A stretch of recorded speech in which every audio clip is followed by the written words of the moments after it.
What's up everybody, welcome back to another video. Today I'm going to be teaching you how to do eman slayer, specifically tier 3 and tier 4, for as cheap as possible. So let's get right into it. Unlike other tutorials, we will be doing enderman slayer for cheap, which means we can't use an ender dragon pet, an ender relic, a Hyperion, or anything else like that.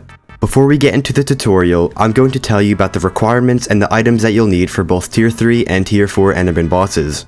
For the requirements, you're going to need Wolf Slayer level 6 or 7, Zombie Slayer level 7, and Enderman Slayer level 3 or 5. I also recommend that you have at least 650 magic power and a power stone such as Hurtful or Strong. Next up are the items that you're going to need, which depends on whether you're doing a tier 3 or a tier 4 boss. For your swords, you're going to use the best one that you unlocked. And you have to put good enchants on it too, not just one for all. So if you're Enderman Slayer 3, you should use the Void Edge Katana.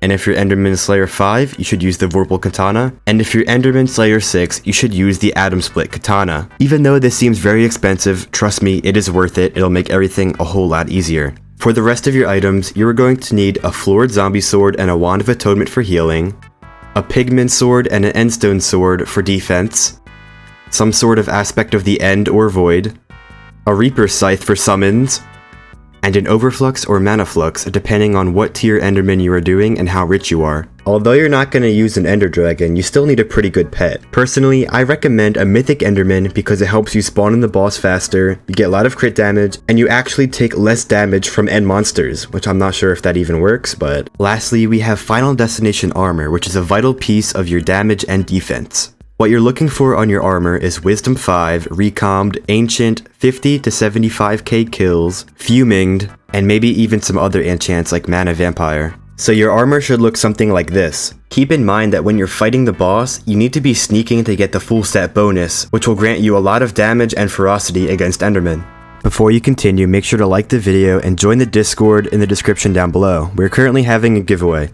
Now that you know everything that you need, let's get right into the boss gameplay. Right when the boss spawns, I take out my Reaper Scythe, which has 3 tank zombies for Master Mode Dungeon Floor 3. I have these because Wither Specters were dying too much on these, and although they cost a lot of mana, I think they're worth it. I also try to place my Overflux, but I don't have enough mana, so I wait until I have enough and then I place it. Once the zombies are almost done the hit phase, I take out my Wand of Atonement, use it, and when the boss gets close, I take out my Pigman Sword, use the ability for extra defense, and then I go in with my Atom Split Katana. Make sure you're always sneaking and you're always using your sword ability.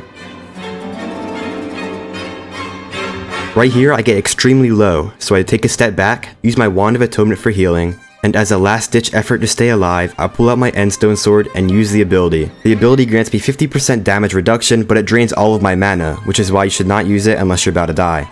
During the laser phase, you can kill random Endermen to regen health. Right when the boss is done, I go back to the Pigman Sword, then I use the Wand of Atonement, and lastly, I use my Atom Split Katana's ability. Just remember to always make sure your Wand of Atonement is active, because that's the main thing keeping you alive. Since our boss time is kind of slow, you may need to use the Pigman Sword and Wand of Atonement multiple times in each phase. We're back to hit phase again, which means I pull out my Reaper Scythe and summon my tank zombies. Make sure to stay as far as possible from the Enderman in this phase because it'll 2-tap you. Once that phase is done, I go back in, making sure to use all of my abilities. At this point in the boss fight, he'll start throwing out beacons, and if you don't get them within a certain amount of time, they will instantly kill you.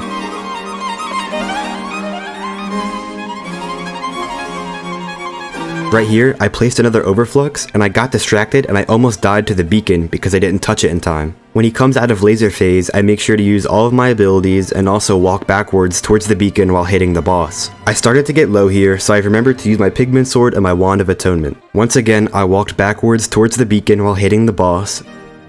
Now that he's in the hits phase, I summon my tank zombies and get as far away as possible. Once that's done, I go in again with my Pigman Sword, Wand of Atonement, and then my Atom Split Katana ability. He throws another beacon and I get low at the same time, so I decide to step away for a little bit and get some healing while getting the beacon. Also, since I'm low, I use my Endstone Sword ability to make sure I don't die in the final phase of the boss.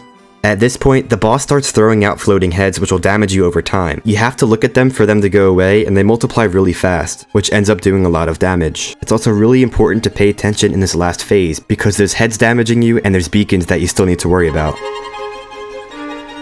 As I'm hitting the boss, I also try to look at the heads so I take less damage.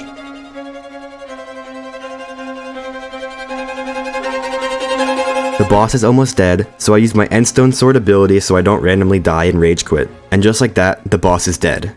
This may need a lot of practice, but eventually you'll get it down, and hopefully you'll be able to do it every time. Thank you guys so much for watching the video. Make sure to subscribe, drop a like, and join the Discord for a giveaway, link in the description down below.